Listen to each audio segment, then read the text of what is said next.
Welcome to Lesson 1.12, Photosynthesis. So over the last 3 lessons, we've been discussing plant structure, function, transport, and today we're going to talk about the process of photosynthesis. Cells run on glucose. Photosynthesis builds glucose, and glucose is an example of a sugar or carbohydrate, which is one of the 4 biomolecules of life. We're going to talk about biomolecules more in Unit 2. You may see sugar or carbohydrate kind of used interchangeably. For now, again, if you see sugar, you think carbohydrate and vice versa. Glucose chemical formula is C6H12O6, composed of carbon, hydrogen, and oxygen. Cellular respiration breaks down glucose, and we're going to discuss respiration more so in Unit 3. Here are 2 pictures of glucose. Okay, they both have 6 carbons, but this one here is the common ring structure that you're going to see more often. Okay, so glucose is a 6-carbon molecule. So to talk about photosynthesis, we have to talk about ATP. Now, you've probably heard of ATP before. ATP is the energy molecule of all life. So the structure of ATP, we have adenine. Here, it's composed also of a sugar, a 5-carbon sugar, specifically ribose, and 3 phosphate groups. So any food or source of energy, yes, that does include glucose, a cell takes in is eventually broken down to ATP. And ATP is the form that the cell wants to use for energy. Photosynthesis is powered by ATP. Now for ATP and ADP, so we kind of have to understand the differences between these 2 molecules. So examine these 2 above and then think to yourself, what is the only difference between ADP here and ATP here? ADP has 2 phosphate groups, okay? It is adenosine diphosphate, whereas ATP has 3. This difference is the key to the way in which living things can store energy. ADP is like a rechargeable battery. It contains some energy, but not as much as the fully powered ATP. ATP can easily release and store energy by breaking and reforming the bonds between the 2nd and 3rd phosphate group. So this right here, this bond between the 2nd and 3rd, this is where that energy occurs. Is the breaking of that bond, it's going to release energy. This characteristic of ATP makes it exceptionally useful as a basic energy source for all cells. Now here is your photosynthesis equation. So photosynthesis uses the energy of sunlight to convert water and carbon dioxide, or low energy reactants, into high energy sugars and oxygen, which are the products. So you should have this formula memorized in both symbols and words. CO2, carbon dioxide, and yes, the coefficients are important, so 6 CO2, 6 carbon dioxides, plus 6 waters powered by sunlight, yields glucose, C6H12O6, plus oxygen gas, 6O2. Remember the left side of the equation, so this side is the reactants. The right side of the equation here, past this arrow, is the products. And again, you should have this formula memorized in both symbols and words. Chlorophyll and chloroplast. So plants gather sun's energy with light-absorbing molecules called pigments. Photosynthetic organisms capture energy from sunlight with pigments. Chlorophyll is the principal pigment of plants and other photosynthetic organisms. You may remember chlorophyll, that's the reason why plants have this green color, because chlorophyll is green. So chlorophyll, the plant's principal pigment, there are 2 types of chlorophyll found in plants, chlorophyll A and B. Chlorophyll absorbs light very well in the blue, violet, and red regions of the visible spectrum. Leaves reflect green light, which is why plants appear green. That is why chlorophyll does not absorb light well in the green region. So looking at this graph below. So here you have the violet-blue area, the red, orange-red area. So again, you see them absorbing very well, but in this green-yellow area, not so much. Okay? Fun fact, plants also contain red and orange pigments, such as carotene, that absorbs light in other regions of the spectrum. Most of the time, chlorophyll overwhelms accessory or other pigments because remember, chlorophyll is the principal pigment.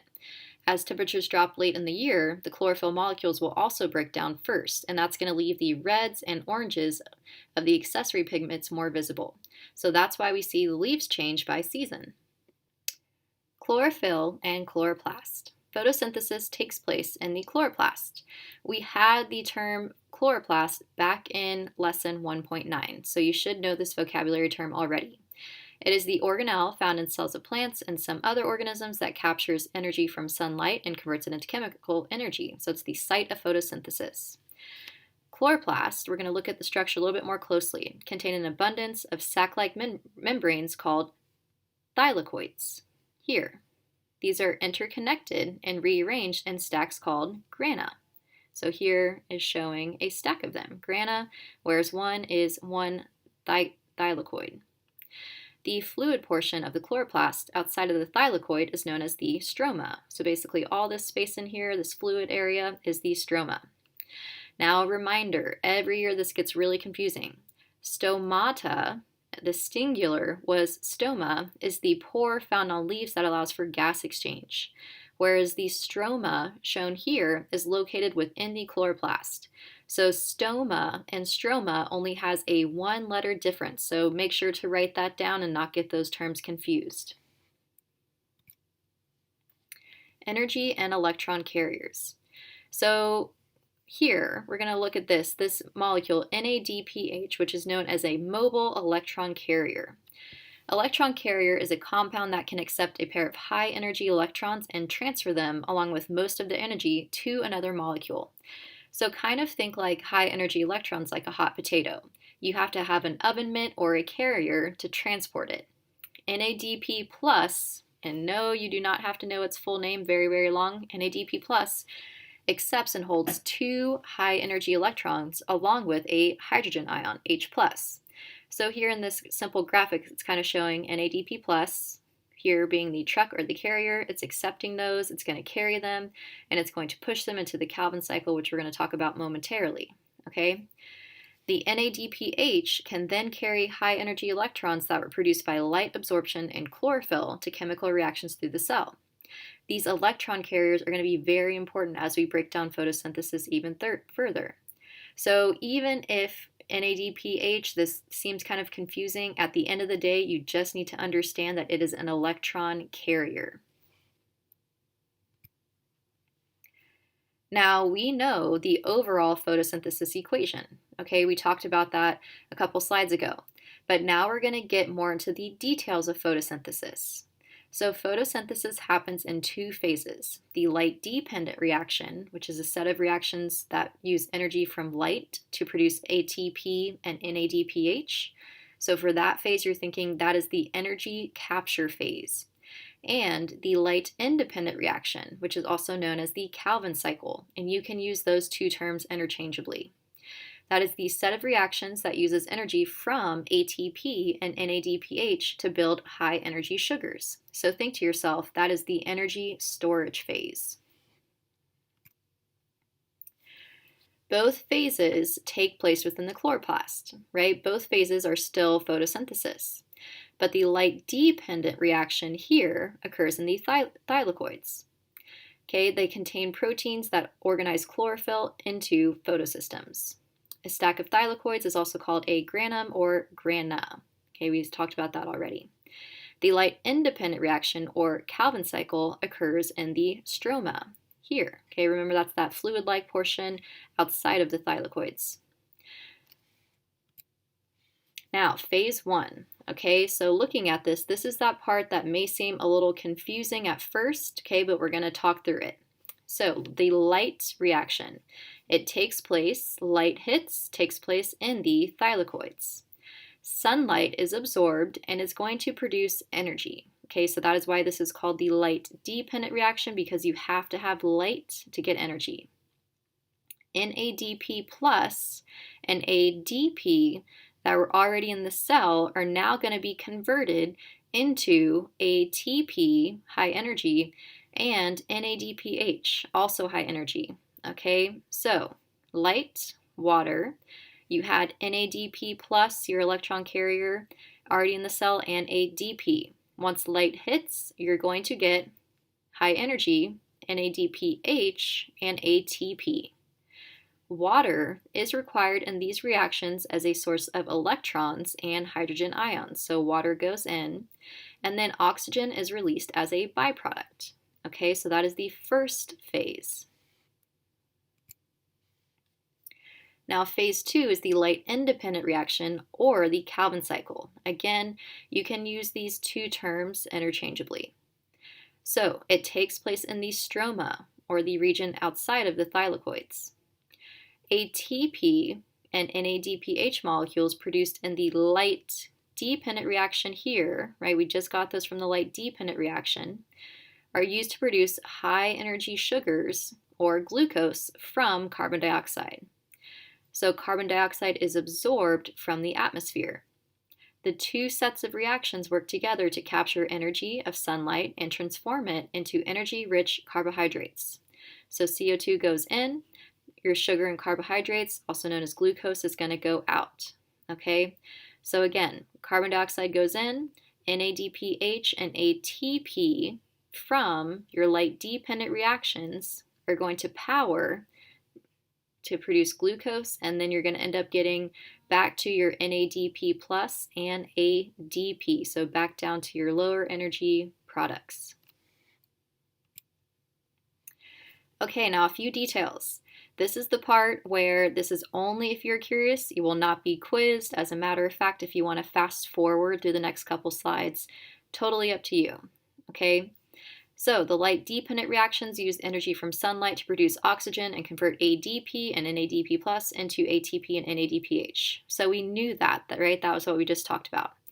Okay, the thylakoids contain clusters of chlorophyll and proteins known as photosystems. So here's photosystem 2, here's photosystem 1. Okay, photosystem 2 absorbs light, excites electrons, which are then passed to the electron transport chain. Okay, go through here.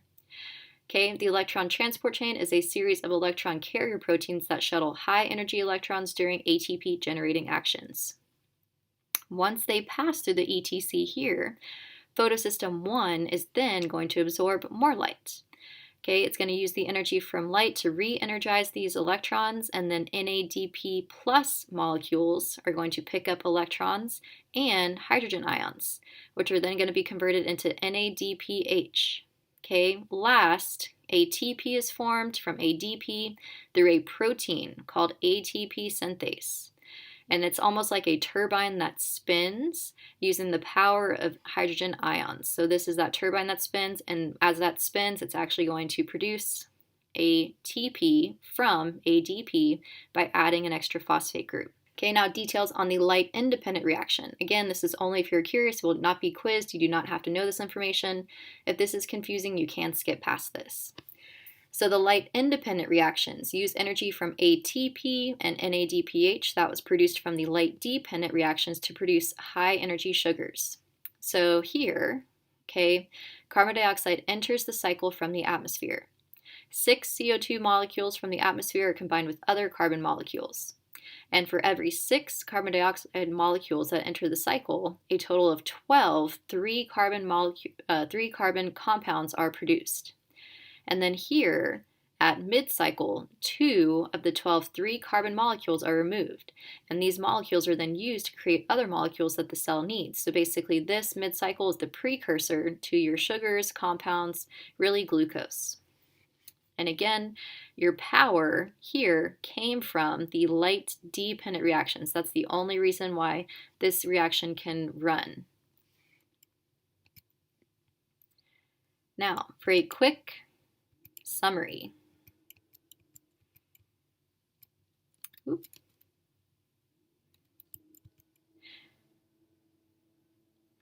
Now, for a quick summary, I want you to pause here and then try to answer these questions by yourself.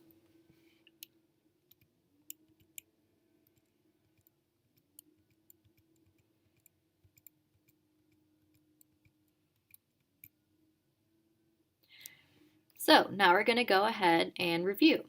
So what is the main point of photosynthesis? That is to produce glucose or food for energy storage for the plant. What is the overall photosynthesis equation? So it is written out here. Again, you should know that in both chemical symbols and words. Number 3, what are the two phases of photosynthesis? The light-dependent and the light-independent, or Calvin cycle. Number 4, where does the light-dependent phase occur? That is within the thylakoids. Number 5, where does the light-independent phase occur? That is in the stroma. Number 6, what does the light-dependent phase need, and what does it produce? It needs sunlight, and it produces ATP and NADPH. What does the light-independent phase need, and what does it produce? It needs the ATP and NADPH from the light-dependent phase, and it produces sugars. Now, a few factors that affect photosynthesis. So the most important factors that affect it are temperature, light intensity, and the availability of water.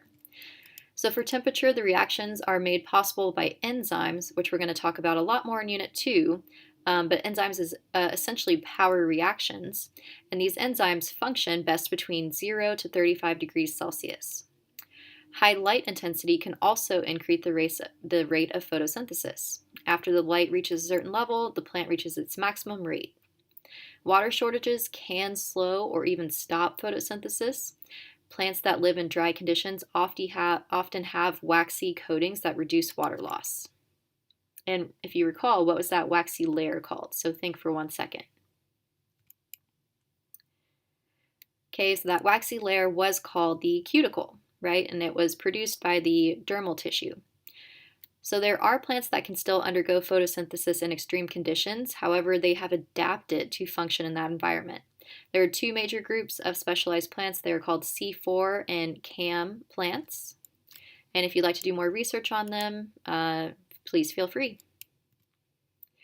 Exit ticket. Go ahead, pause here, and answer the questions. Okay, so to check yourself, the products of photosynthesis. So notice we said photosynthesis, not light-dependent, light-independent. We're just going the whole general photosynthesis equation. Products are glucose and oxygen. Reactants are water and carbon dioxide. The main pigment is chlorophyll. The energy that powers the light-dependent phase is sunlight. And the energy that powers the Calvin cycle is the NADPH and ATP produced by the light-dependent phase. So now that we've reached the end of lesson 1.12, please go back to Blend, make sure that you have your vocabulary down. Please feel free to reach out with any questions, and thank you for listening.